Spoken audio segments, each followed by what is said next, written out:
All right. What we have here is a Zenith Y960 that I'm going to restore. It's in pretty damn good shape. Got a bit of wood deterioration. It's not too bad. It's where the lacquer, it's probably what they used back then, it's just lifted a little bit. And you can see here, somebody had something on there and it stuck to it. But we'll get to that later. But yeah, the Y960. This was Zenith's flagships. Coming different, the Z's and Y's for different years, I believe. But this is a 960, solid state. And what some people call a 4 louver, because it has 4 louvered doors for the speakers. It's a really impressive machine. It's got this, what we call a Zenith Pro turntable. It's actually belt drive and idler wheel drive. And it's got a nice glass front controls, tuner for and the amp, contour and stuff like that. We're going to take that out. We're going to give it a complete rebuild. Well, I say complete, a really good rebuild. But yeah, it's had one of the most powerful amps at the time. They rated it at 160 watts. Whether that was true or not, I'm not sure. But it's a separate amp from the tuner, which is hidden behind this record box. Okay, so we're gonna take this guy out, which is the record storage box. It needs to come out so that we can get the tuner out, which is behind it. 4 screws, one there, and 2 at the back. Now the best tool for this is a socket extension on a socket drive with a 1/4" end. And you need it long so that you can get your hand in, and if it'll focus for me, can you see that? I'm trying to get the camera to focus. You're gonna get it on like that and then turn. It's tight, so the camera doesn't want to focus. Anyway, that's how you get those 4 out with this guy. And then this thing will just lift straight out. All right, thank you. Okay, we got the box out, as you can see. And there's the tuner section. Bunch of stuff connected to this, which you need to remove. One of the first things you need to take off is 1, 2, not necessarily that one yet, but that's when we take the amp out, but these 2 guys, which connects to the tuner, which is signal and audio, from the tuner. So they unplug and then thread through this hole. Also connected to the tuner will be the record player signal. This is the connector that sends the audio to the record player, and that's plugged in right there. It's very flush. He did a little screwdriver to just pry it off, but I took it out before because I needed to do a repair, because the previous moron just cut the wires and had them done up with tape and what have you. I've actually done it properly with shrink tubing and solder, but I repaired that. He also did it to the power cable that supplies power to the turntable, and that's basically plugged in right there. Do you see those little holes right there? That 3 little. The guy before couldn't find that out and just cut them. Brilliant. Okay, then you're gonna have to remove the tape input and output. Be 1, 2 screws. That comes off. It's much easier than actually disconnecting here and breaking stuff. Also, the antenna connections are right here. This is a plug fit for FM. It's like an RCA jack. Unplug that. And then you got this 2 here and this guy for the AM. Take photographs of this, all this stuff, before you unplug anything. Lots of photographs. You got a phone, with a great camera, don't forget to do that. Talk to you later. Okay, so with all that stuff disconnected, we now get to the tricky part of getting the tuner out. And it's tricky because of the two back mounting screws. Now the front ones are right there. 1, 2. I mean, they're the actual back on the tuner, but to us at the front. And if you can see, I've got a light in there. I'm gonna try and get my unit up to show you. It's behind, you can't even see it. There's one there, behind, and the other one is, well, let's just get the light on it. The other one, I can't even get the camera in, and that's the toughest one of all. But it's back in there. Back up in there. See, I can't even get the bloody camera on there. But anyway, those are the tough ones to get to. This one is even, you can't even see it because it's hidden. But like I said before, you're gonna need this guy to get them out. There's only 4, 1 on each corner, but that's what you need to get the tuner out. Good luck. Okay, I thought I'd actually attempt to show you where this guy is up in here. I'm doing this left-handed from a camera, trying to get that guy. It's not easy, and the other side is even harder. Okay, this is the screw that's hidden, which you can actually see through the tuner. I'm going to try and get this socket on it. There it is. And is it on? There we go. So you're going to unscrew that. I'm not touching the lights. You got to unscrew that, and the one on the other side is even harder. Like I said, I've seen these put back together and those screws are missing because they're a bitch to get in. All right. Okay, so you've got the 4 bolts out of each corner. You've undone everything, all the cables, and now you got to get it out. It's kind of tricky to get your fingers underneath there because it's chrome and shiny. So just reach under from the bottom of the chassis, not anything else, at the bottom, and get a little lift so you get your fingers in there, and out she comes. But watch the cables because they will sometimes get caught up on the way out. And on the bench, and let's get to work. Okay, before removing the amp, we're going to take the turntable out because it'll give a little bit more light on the subject down there. But I just wanted to show you something, a great telltale sign of when something's been messed with is stuff like this. See all these marks here?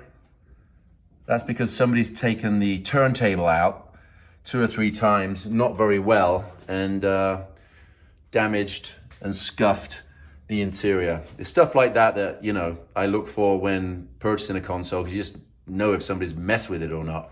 And there's a lot of experts out there. Anyway, so I already talked about how to unplug the audio section from the tuner, which is right there. And then you're gonna flip, there's 2 of them. You're gonna flip the transport screws, retainers. There's one deep over there. Sorry for all the out of focus shit. And then there's one here. And then you just literally flip it like that. And then you will lift the turntable out, and those cables will always get snagged, so it's nice to have somebody to give you a hand. Okay, so now with the turntable out, a little bit more light on the amplifier. As you can see, it exposes a lot of these internals. So to take the amp out, you have to disconnect a few wires and cables. This one down in there, that's the power, which is hooked up to this guy, which is the mains in. And then you've got these DC lights. One is the indicator light that tells you it's on. The other goes to the interior light, which illuminates the record player. So they need to be unplugged, as do the actual speaker connections, which are right here. Sorry for all the out of focus stuff, and that's my dogs. But it's easier for me to just to point this stuff out than actually wear a camera and doing it on the fly, because then it takes too long and it gets boring. Anyway, lots of photos of this stuff before you remove anything. Now this guy is mounted in 3 points. There's 2 points and the mystery point. So underneath, 1, and the other, 2. And which is what confounds everybody, is there's another one, which is behind the speaker panel, which we've already removed. Remove the speaker panel, which shows you that gorgeous 14-inch woofer. And there's the other one. It's a side-mounted screw, nut, bolt. That needs to come out. And then once you've done all that, we'll lift this guy out. All right, so we got those 1-2 bolts and the side one here, which I showed you previously. These are the speaker cables which we disconnected. You don't need to worry about this guy. This is where the speakers do connect to, but it literally is for external speakers. So you can do your external speaker connection. So you don't have to take that off. All right, so I'm gonna go in now. We've got those bolts out, and then we go into, this thing's heavy, so grab it from the transformer, tilt it like this, and out we go. And on the bench. Okay then, so we got all our stuff on the bench. Turntable's over somewhere else. I'll show you that later. But we'll talk about the tuner first, because that was the first thing to come out. And as you can see from the top view, there is a lot of bulbs. 1, 2, I think there's like 10 altogether. There's 2 down in here, and there's some underneath. We'll show you when we flip it over. But they all need to be replaced. They're number 47s, 1847s. You'll also see this kind of stuff. It's just like an oxidization, which is just, you know, from the DC reacting to the metal. It just blows off. You get a bit of this stuff, dust off, and just clean it off like that. No big thing. And there'll be some on the other side. It's interesting to note that I always like to see what people have been in and done before I got there. And why is that circled, I wonder? Has it been replaced? But yeah, somebody made a point of that, but we'll check that out later. That's a little silicone transistor. Anyway, we're gonna flip it over. Okay, now we get to the underbelly of it all. When you see yours, you'll see this shield. It's mounted by two bolts, 2 screw bolts. You're gonna need to take that out. I'm not really sure what this thing does. It's not a heat shield. It might be a radio interference shield. It's probably more of what it does. But you're gonna see a shitload of capacitors in here. And the ones that we're gonna replace are the electrolytics. These little guys, and this big guy. We'll talk more about replacing capacitors. I've done in other videos, but we'll do that when we do the amp, because the amp is a little bit more involved. But yeah, all those electrolytics need to be replaced if you want this thing to work properly. You'll also see there's another bulb here, and more of that oxidation, which you just give it a hit and cleans it off. And of course, it goes everywhere, and blow everywhere. But yeah, so that's basically the underbelly of it all. We'll talk about caps later, but they've all got to be replaced. And I'll show you how to get the front plate, the glass plate off. Okay, so we've got it flipped back up again, and we got to take the glass plate off. It's thick, but it is fragile, so be careful throughout this. We're going to take all these knobs off. You just pull off, this is a 2-piece, pull this part, see if I can show you, there you go. And then this is the balance control, that just comes off. So they all just pull off. These guys also pull off like this. And you see the little insert in there? That's separate. That insert needs to stay with this button. And what happens is sometimes they don't. They come off like this, but just get in there, pull the thing off. And what I do is when I'm putting this back together, I put a little silicone grease in there so it actually sticks in there. Don't glue it. Just a little silicone grease, because sometimes that happens. It pops off. So when you put this back together, little silicone grease. Also, surprisingly, they're different. If you look at the mounts here, completely parallel, and this is slightly raised. That's because the slightly raised line hangs on the top, and the perpendicular mount goes here. I know. I figured that out when I put it all together, and all the buttons were weird looking and out of sequence. Okay, now we've got all the knobs off. Just want to show you one more little thing that will confound you. Is as you pull the plate off, is this little ground strap right here that just comes off.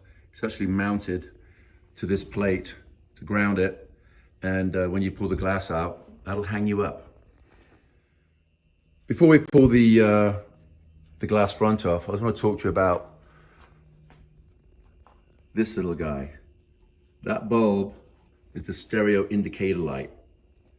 That bulb is not a 1847, it's an 1819, which is 28 volts. And I had one of these previously. Somebody sent me to the service, and I'd get FM for a little while, and then it'd slowly disappear. And then this transistor got hot as hell. And that's because somebody put a 47 in there, and I hadn't checked it because I was doing other stuff. And it's 47 is 6.3 volts. So it's shoving 28 volts. And then this is acting like a resistor, I guess, and getting very hot, and you will fry it. So please double check that that's an 1819 and not an 1847. Okay, so you don't necessarily have to pull this glass off. But if you don't, you're gonna have done all that work, put it back together, and when it lights up, it's gonna show all the crap and dirt that's accumulated in there. So it really needs to come off so you can clean it, make it shiny and sparkly. And the first thing you have to do is these 3 nuts, 1, 2, and 3. Those come off, which then will lift this off. And when you do lift this off, put your hand on this, because it might fall forward. And if it falls forward and you don't catch it, you're gonna be looking for another stereo console. Okay. Yay, so we're finally gonna take it off. I keep talking about it, and now we're gonna do it. I've actually got 2 hands because my lovely assistant is gonna film this, i.e. my wife, because I don't wanna break this. So first of all, we've undone those 3 nuts we talked about earlier, and then we lift this guy off while putting a hand here, and then you're going to move this forward. It's gonna be tight because of these spacers. Be gentle, because it's a thick piece of glass, but you still don't want to break it. And it is going to pop out like that, and that's the thing you don't want to happen, because it's going to pop out if your hand's not there and hit the floor. Don't worry about these guys, the plastic spacers. And then if you come around and see that, remember that little thing we talked about? Well, you've already unclipped that, and out it pops. So there we go. We're going to put this down nice and easy, and you can see just how dirty that thing is. And that's why we got to clean. That's why it's coming out when we clean it. Okay, so now that's off, you can clean all this with a very, very mild detergent, very, very mild, and a nice towel rag. Just gently clean it off. Don't spray shit all over it, because it gets into everything. Just wipe it down nice and easy. What I do sometimes is I kind of clean it, and then with a just water rag, wipe off the excess light detergent, and then blow it with some air. Just after I've wiped it, I blow it with some air, and then what that does is reduces smears. Because don't forget, you're gonna be looking at this from the top through glass, and it needs to be primo black, not schmeary. All right?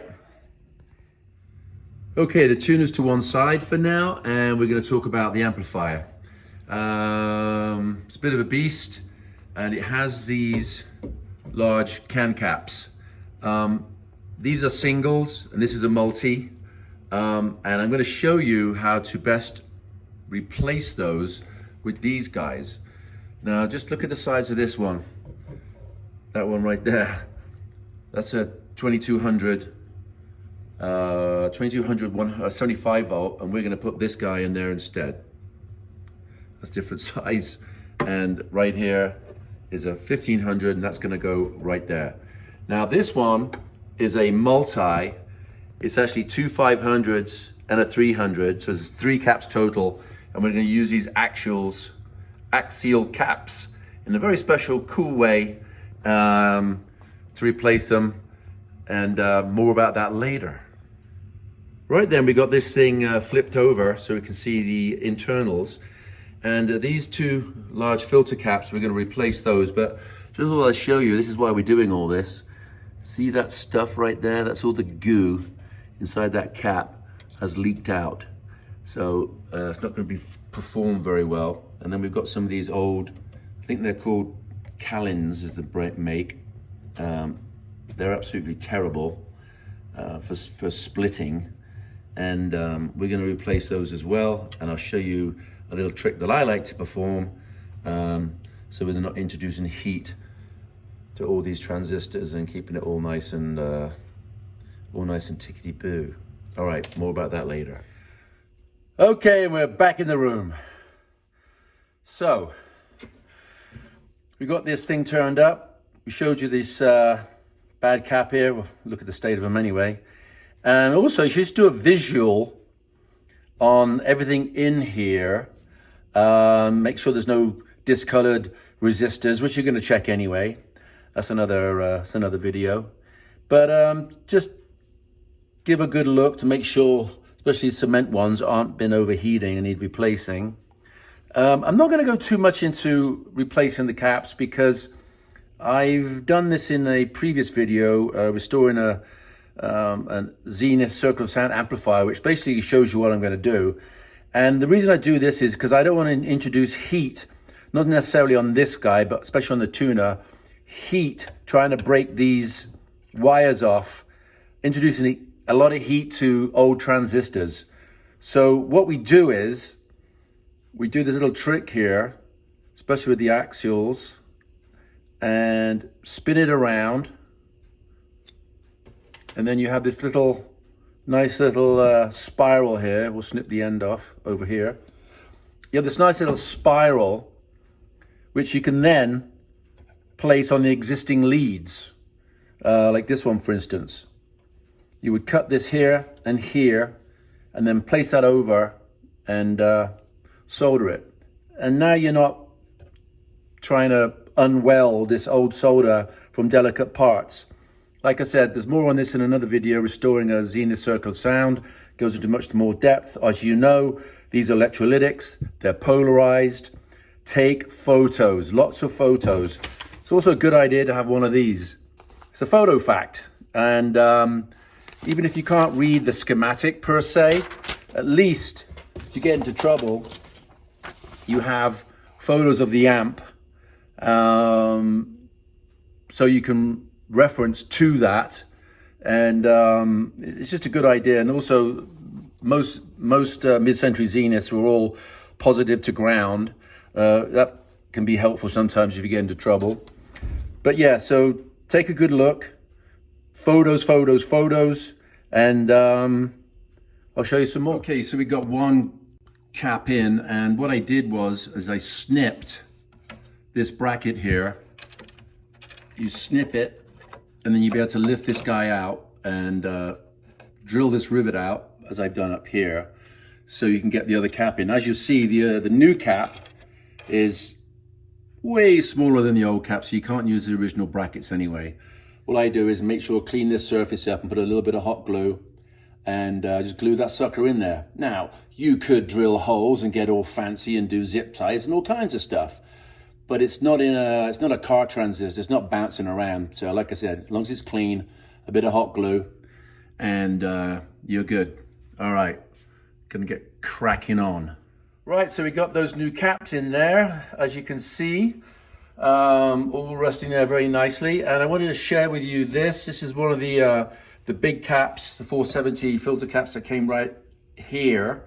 And we couldn't see on this side because it was kind of buried, but when we removed it, we noticed this goo is coming out. And that's a leaking cap. And we couldn't see it when it was mounted. But it's amazing what you do find when you start to cut stuff out. So let's just show you a bust cap there. So now they're all in, we're going to talk about the power cans. Now I've got it upside down still.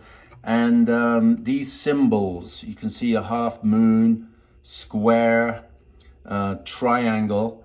And those are important because they're meaning, especially on the multi-cans, what is what, i.e. what capacitor value is what. So they are important to make a note of. Make photographs of this, because if you get messed up, you're going to have the photograph of the wires to those symbols. And like this one right here, this is the multi. And as you can see, back in there deep, it says 550 volts. And that square is telling you which end of that cap it is, what symbol is doing to what that connection is. Here's a 325 volt with a triangle, and as we can see, this guy. Anyway, that's going to be important later when we cut these guys off. All right, so like I said, photographs. Okay then, so we're going to get to the fun stuff and cut these off. We're going to start with the multi-can, because we're going to use these actual caps right here. Show you how to put those in before we go to the single cans, which are these guys right here. They're pretty much way simpler. Okay, so we're going to get yourself this kind of tool. It's a hacksaw with a little handle, so you can get this blade here inside this tight gap. You will probably hit this one right back here, if you can see it. Can you bring the camera around? There you go. You probably hit this one as well. Don't worry about it, it's coming off anyway. Okay, so. And you're gonna hold the trans, because it's gonna wanna.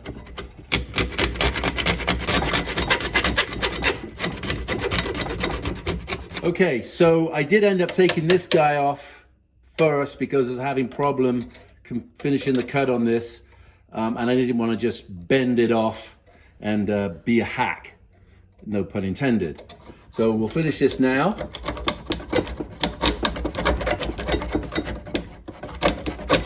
Like that, and off it comes. And as you can see, this is the multi right here, and we're going to label these with their different values, so that we know, well, we're going to use Sharpie. I'm going to show you what to do with Sharpie, so we know what's what, because we're going to drill holes and put stuff in. All right? Okay, so we've got them all off. We've hacked them off, so to speak. And not sure what they put in this stuff in here, what stuff is in there, but it smells really good. Anyway, what I did was I marked each one 1500, 2000, obviously, then that's the last one is the multi. Take the fuse out of this guy before you hack it off, because you can really accidentally snap that with your hacksaw. So take that out, if you know what I mean. See the angle there. Also, what I've done is, remember those symbols on the other side? You're going to now mark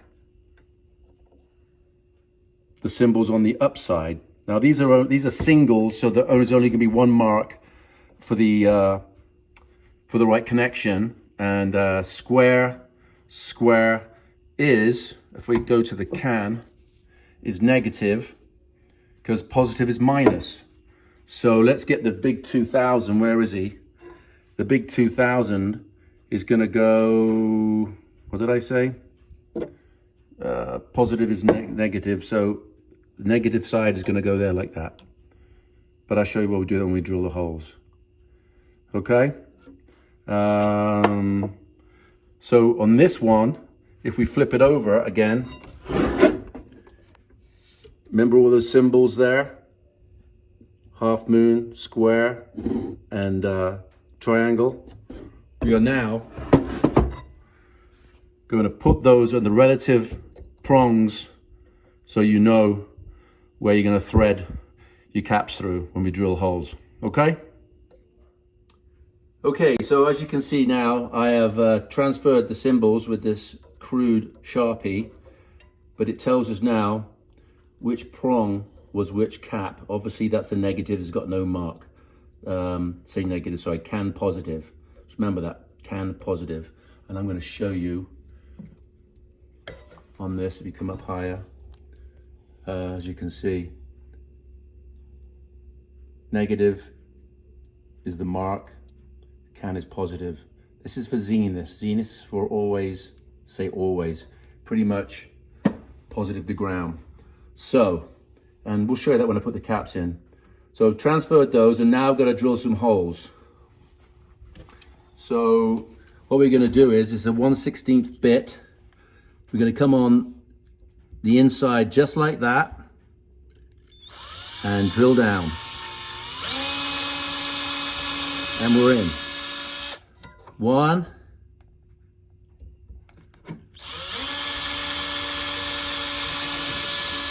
2,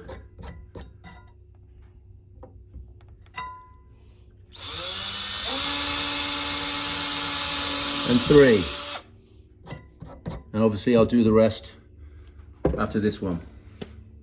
Cut.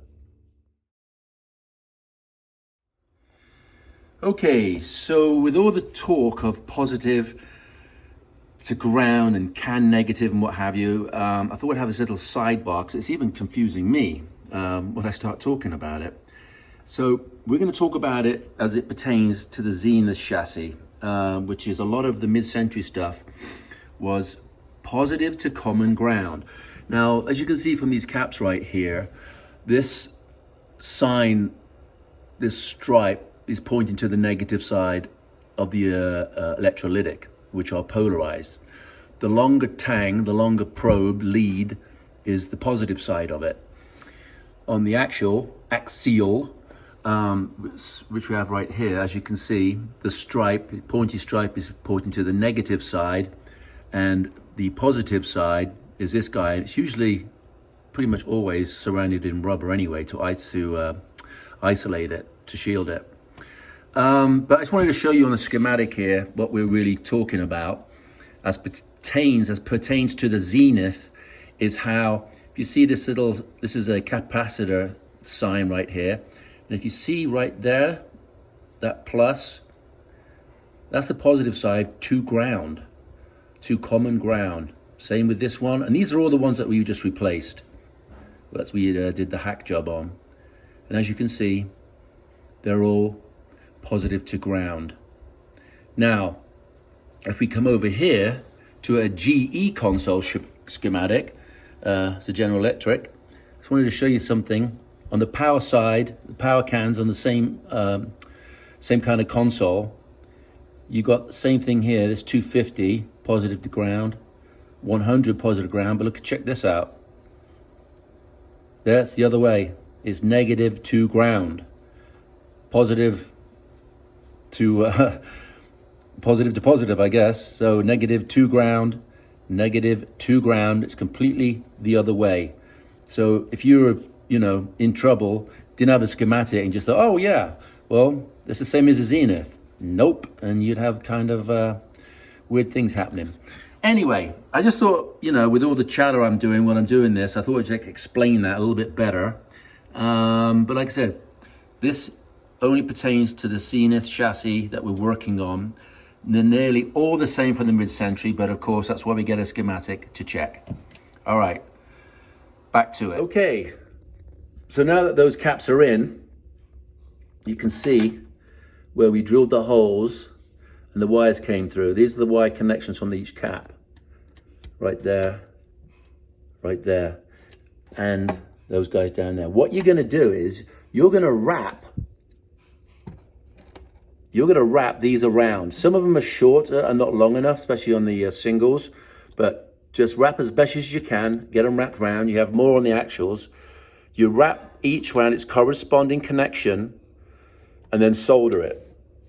And this is the reason we're doing this way, is because, can you imagine trying to get all those caps in that tight space and cut all those wires off and have all those photos and all those notes? And it's just a little cleaner and tidier like this.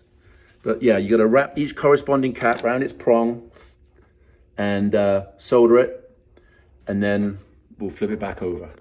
Okay, so we've wrapped each lead around and soldered it to its corresponding prong, tang, whatever you want to call it. All the negatives on the single cans have been done, but we just got this last one here on the multi, and we're going to thread some wire through there, and I'll show you how to do that right now. Okay, so now we've got everything but one soldered underneath there. We've twisted these all together with a piece of wire here, because that's our negative, sorry, positive to ground. But before you get it put in the hole, get yourself a little bit of shrink tubing, put that on there, because after you've ran solder up and down here, you're going to slide this shrink tubing over and shrink it on there. Just make it look nice and neat. We're also going to put a lot of hot glue in here to stop these from wobbling around. They're pretty secure, but stick some hot glue in there to stop them from bouncing. And as you can see, this will go in here. I've got way too much cable, but you get the idea. And that shrink tubing will go over hot glue. It'll look amazing. Okay, there we go, finished.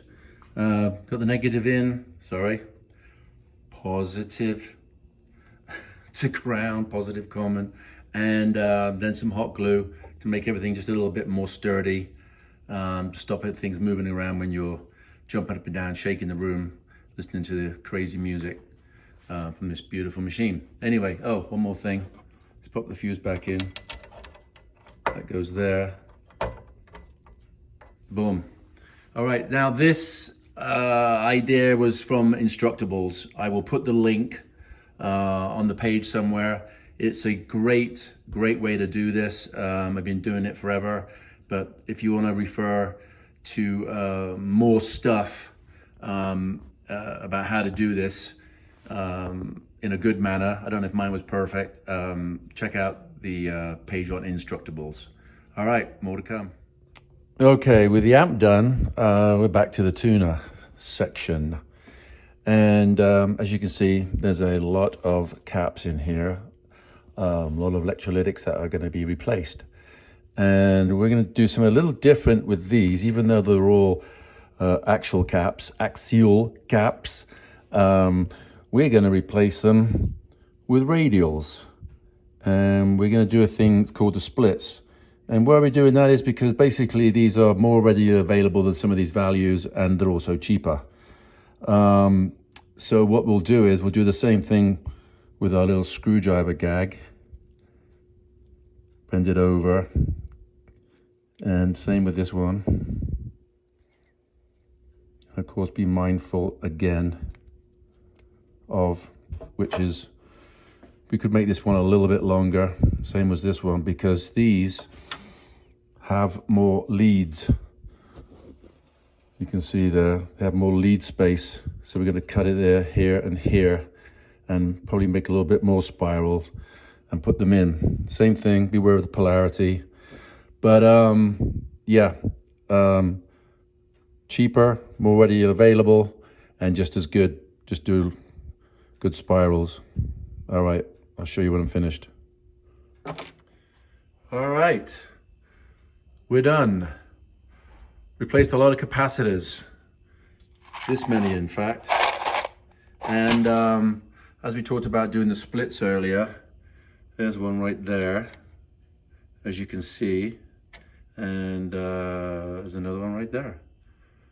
Some you can't do, like during the treble and bass controls. Had to be actuals because there's a lot of space in between, and also we needed some good shielding so we didn't corrupt each other. But yeah, be careful, check your work afterwards. If you moved anything to get to stuff, you know, you might have moved a capacitor or a resistor so you can make a snip. Make sure you moved it back. So check your work, and also be careful with these guys. I recently went, it was on this side over here, I went too deep with the snip and I snipped a wire underneath without knowing it. And when I fired it up to bench test it, there was something seriously wrong.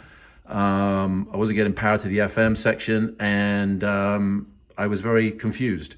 And it took me a while to figure it out because it was just a minute snip. Anyway, more to come. Alrighty then. Now we get to the fun stuff. Here we have what is commonly known as the Zenith Pro turntable. This was Zenith's very own manufactured turntable, not the VOM, Voice of Music version that went into everything else. And it's a very, very nice turntable. I believe this is the Mark III because it used the Micro Touch 2G tone arm, which was way better than the first one being a Cobra arm. And then the second one was kind of this big head shell and big cover here that you couldn't get off without breaking it, because people thought you just squeeze it and it comes off, but then they break it. But as you can see, this one is way easier to get at and to work at. And it also uses the very, very nice Zenith cartridge by many, many manufacturers. Anyway, it's a really nice turntable. It's nice because it's isolated in every way. It has an idler wheel and a belt. Not only big motor mounts, but also platter mounts. And the mechanism is really simple. So, you know, simple is good. Less moving parts, lighter moving parts means for a really nice turntable. I mean, if you look at the Garage AT6 and look inside there, it looks like some guy from BMW designed it. I mean, they work great, but Jesus Christ, the amount of parts is unbelievable. Anyway, so this has already been serviced by me. I did it before I had the great idea of doing this video. So everything I do is going to be really easy to get at. Yours will not be if it's 50 years old, and it'll be the first time someone's been in there for quite some time. Things are a little bit very stuck and gummed up. The first thing you got to do is remove the platter.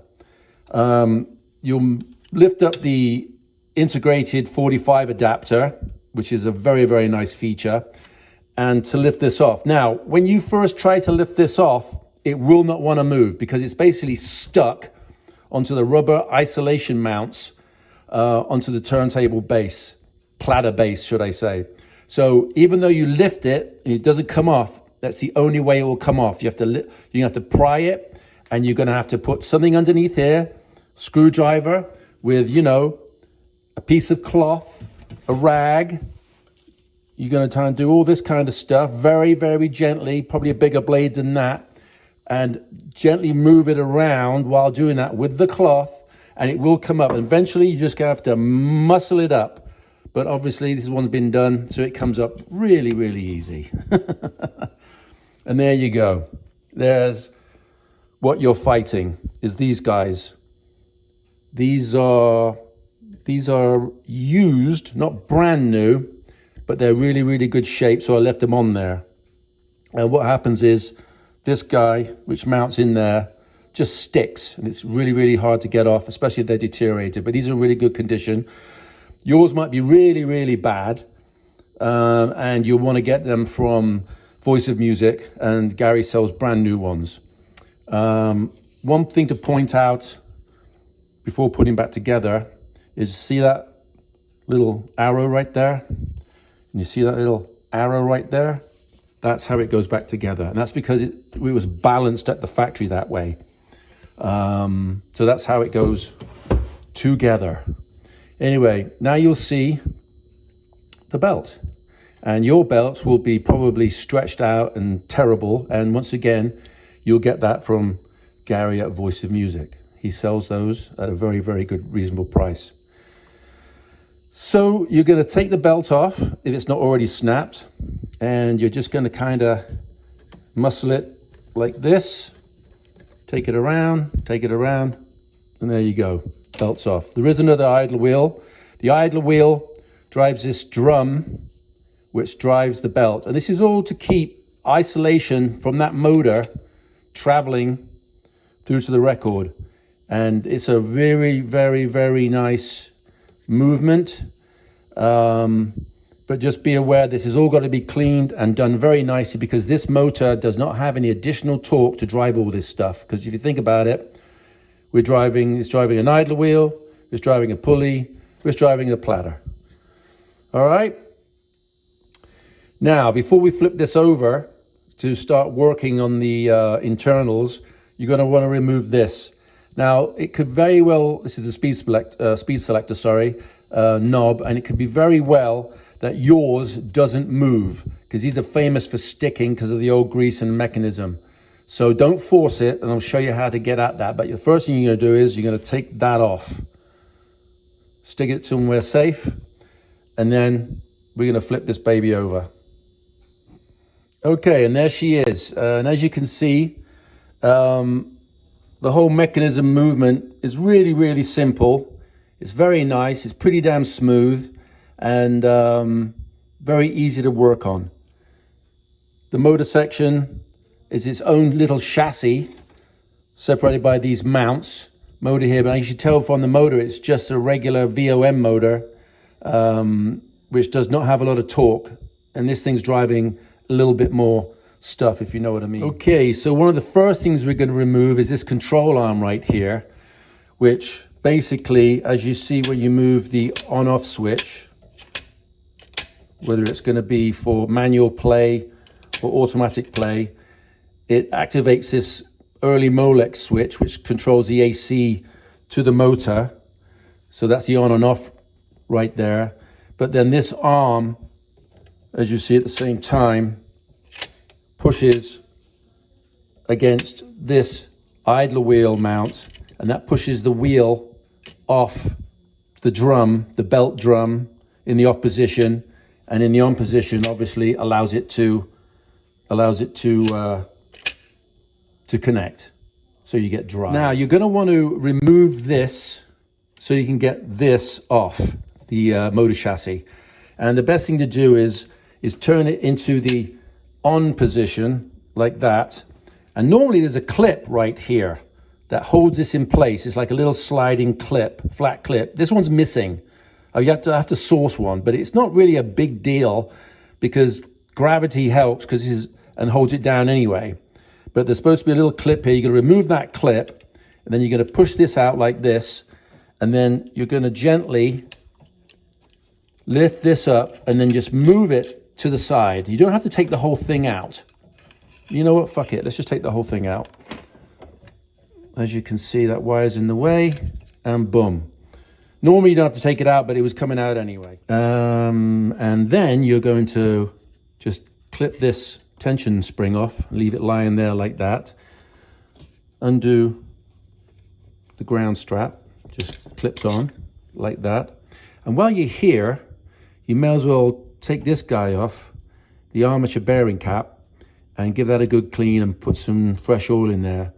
Now, these screws are brass, and this is cold right now, and this gets hot, cold, hot, cold, hot, cold, so these are probably welded in there.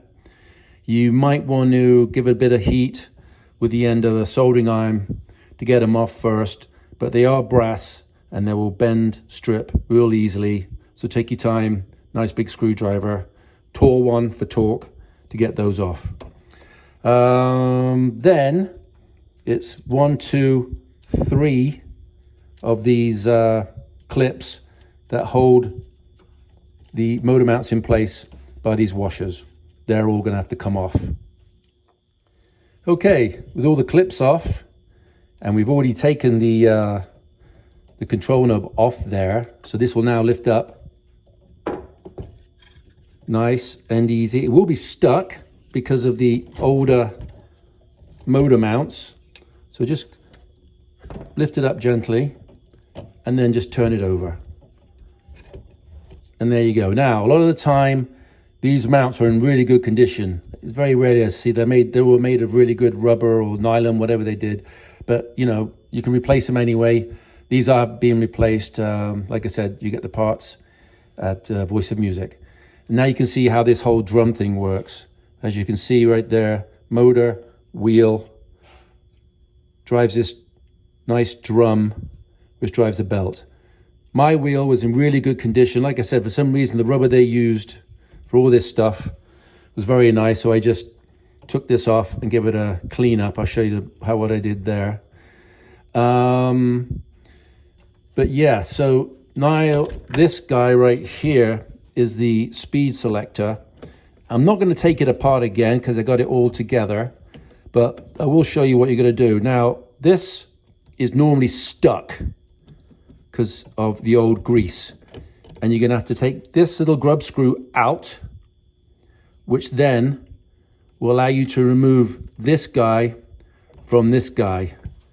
Because as you can see, it's kind of hard to show you that how it travels. If you can see in there, it travels up and down like that. Travels up and down this kind of spiral staircasey kind of thing. So you're gonna have to remove this, slide it out, and then pop this guy off. So you can clean this, and whatever you do, take photographs and remember how you put it on and off, because it only goes on one way. This tension spring goes on that way to keep the tension of the travel of the guide along the staircase, if you know what I'm saying. I know it's all kind of tricky to show because everything's kind of buried in there. All right, we're gonna take this wheel off next. All right, so with a nice little screwdriver, we'll take the clip off with the washer, put that to one side, and we're going to lift this guy off. Now, there will be that washer there, and sometimes it gets stuck, so just look for it. That's not stuck to the idler wheel. Now, the idler wheel, what I do is, when they're nice and pliable like this, I put this in a drill bit very gently. I also have, if I show you right here, I also made these guys so that you can put this in, clamp it in a drill bit, and then at a slow speed, rub some emery cloth along here, and it just cleans the edge up, makes it nice and dull and not shiny. So put that to one side. Actually, now I can really show you better how this whole thing works. So as you can see, this is the idler wheel arm and the whole mechanism here, which moves up and down for the speed control. This will all be gummed up with old grease, but like I said, undo this grub screw, this will pop off, this will then slide up, but watch this spring doesn't fly off because it's a bit of a bitch putting it back together because the spring kind of holds it together on this shaft. So just take your time, be gentle. Next thing is this drum right here. This has to come off and be cleaned. And see that grub screw right there? Same thing. I've already dabbed a bit of paint on it because it's been serviced. But undo that grub screw and it's captive, as you can see. So when you put it back together, don't over tighten it. It's got to be just so it can still not come off, but it can move. You're going to take that off, give it a good clean, put a drop of grease in there so that can spin freely. All right, so once that's all done and you got it all cleaned and greased, you can put it back together kind of the reverse of what I just showed you.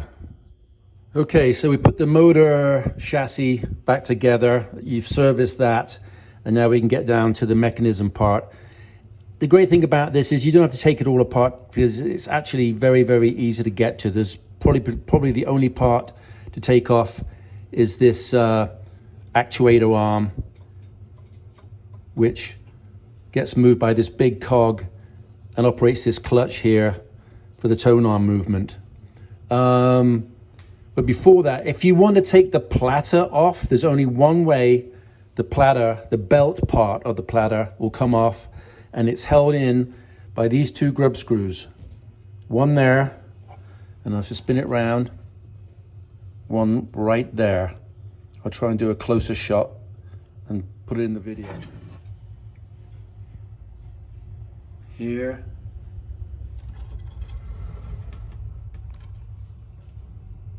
And here.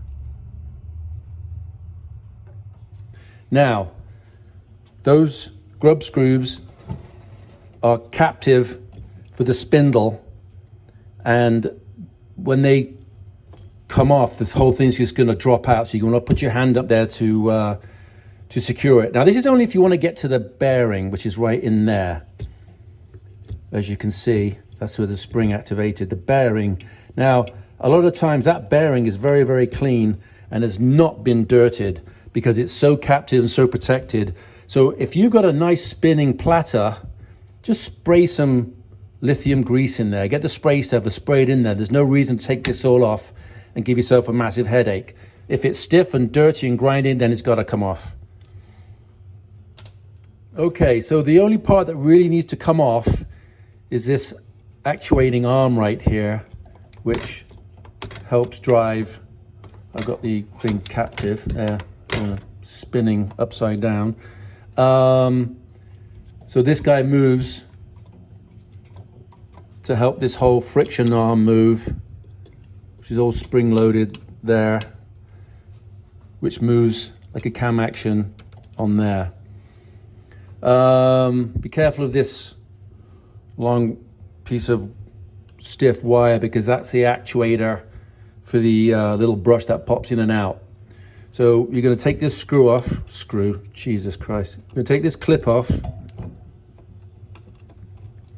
like this, put it somewhere safe, and then you're going to lift this off nice and easy. Oh, first of all, take this bloody spring off. Yeah, you take that spring off. Good. And then this spring off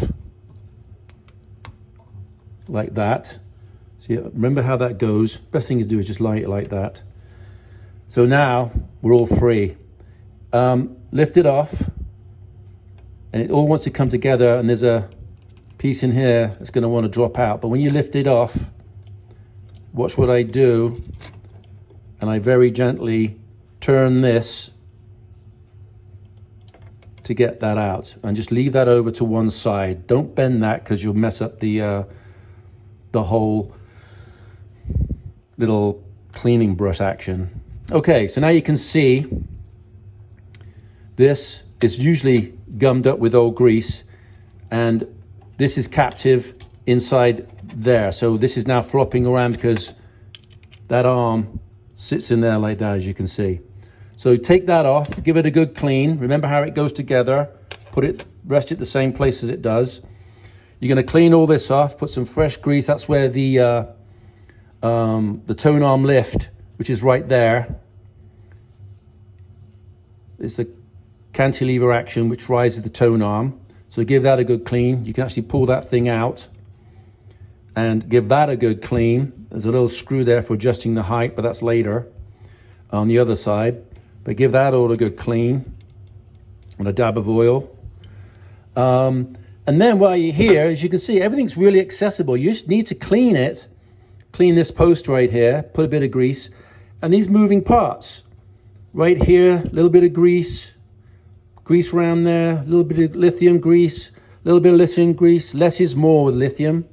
And just give it a good clean and basically just grease any moving parts. Don't put any grease on this or this, because this is the whole friction action. It doesn't need any lubrication. It needs a really bloody good clean. for it to work properly. All right, so when that's all done, you're going to pop this back on there like this. That's going to go on there like that. This is always fun looking at the video and what I'm doing at the same time. And as you can see, oh, see, I fucked up already. You're going to put that on, which is going to be flopping around. Then you can put this baby back in here. Nice and easy. Boom, like that. Pop that on gently. So it goes back into its...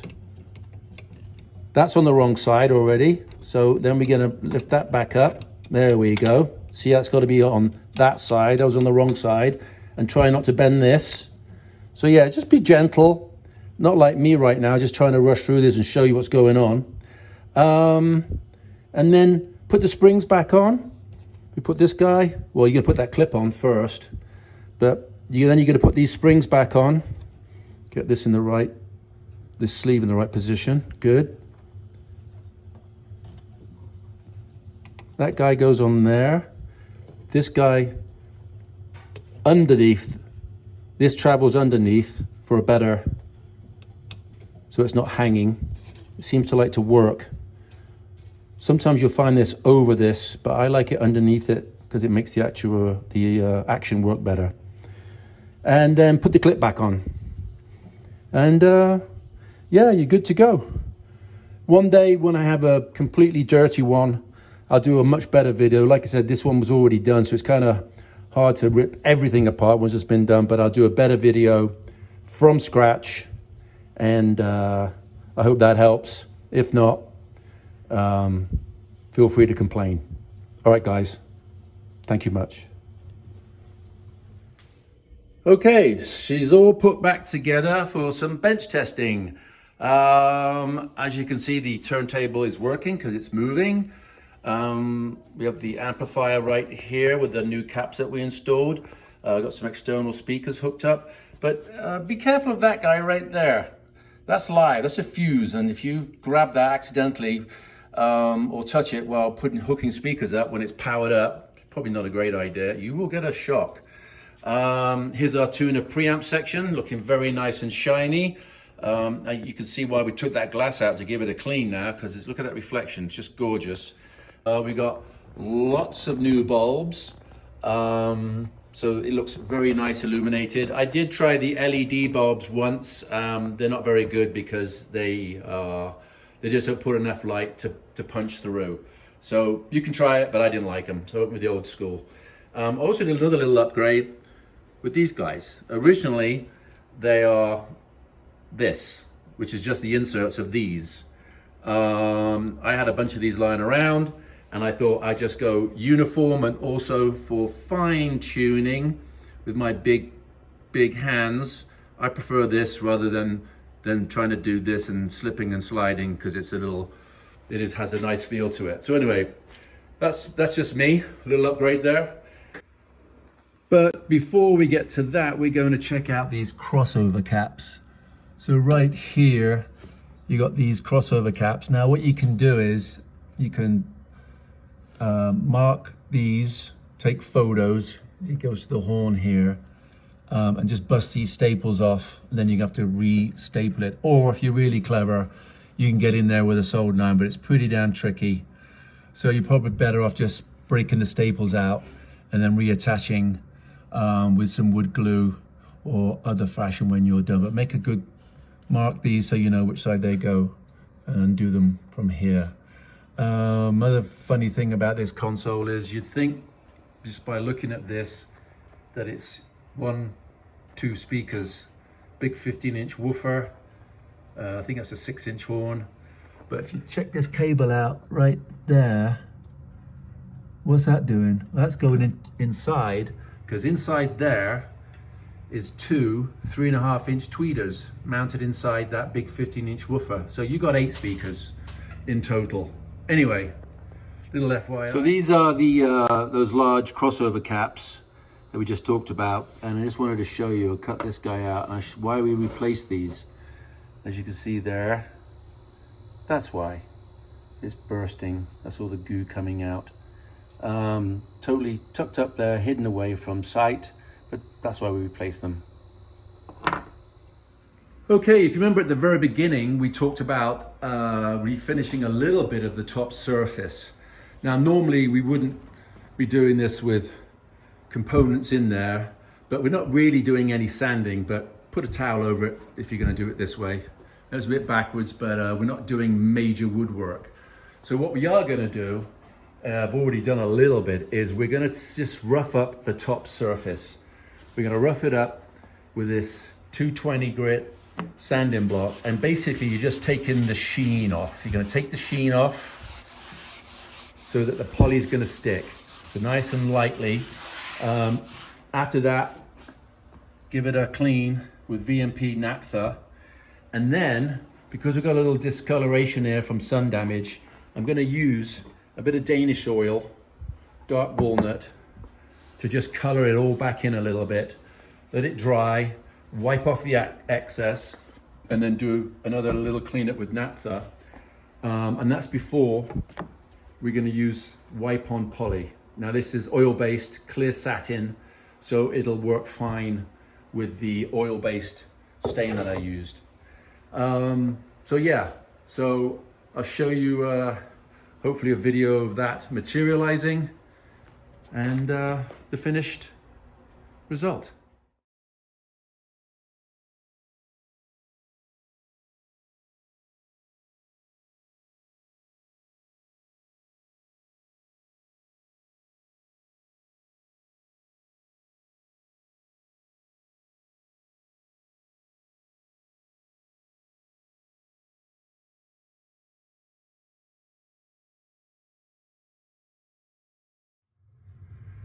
Okay folks, she's all done.